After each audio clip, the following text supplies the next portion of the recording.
Part 3. Immediately as the video ended, I turned and was sick over the arm of the sofa onto the wall. Sick and sick again. I rested my arm, trying to recover my strength for a minute or two, and eventually looked over at my friend. He sat motionless, mouth clamped shut and eyes wide open and empty, hands held down in what could have been a shrug or begging or even praying. I called his name and got no response. I shook him by the knee, then the shoulder, and called his name again and again.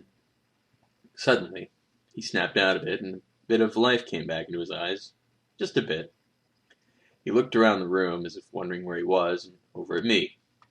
We looked at each other, shocked and disbelieving, and I felt the rise of more vomiting. I rushed to the toilet and heaved and spat and sobbed through my mouth and nose.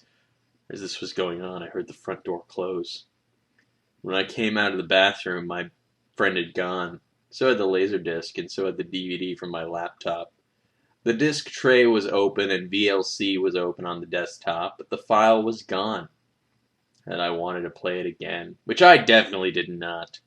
I wouldn't have been able to. After I had cleaned up my vomit and failed to contract my friend, I think it means contact my friend.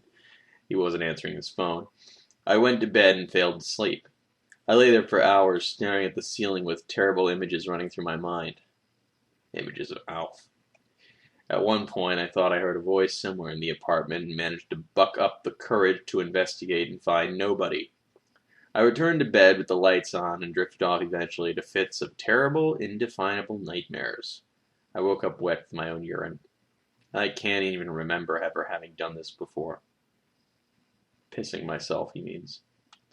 I didn't see or hear from my friend again, and over time grew more disinclined to contact him.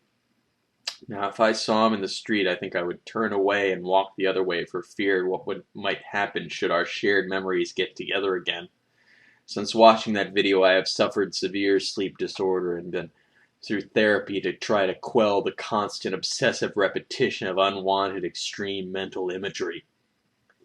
A few months after watching the video, I returned home to England and still haven't returned to Japan since. Although it was 5 years ago and 6,000 miles away, I still cannot get away from it. I carry the imagery with me in my head, and I suspect my old friend does too. I don't know where he is or how he is doing, but last week I received an email headed Alf Autopsy from one of those anonymous temporary accounts.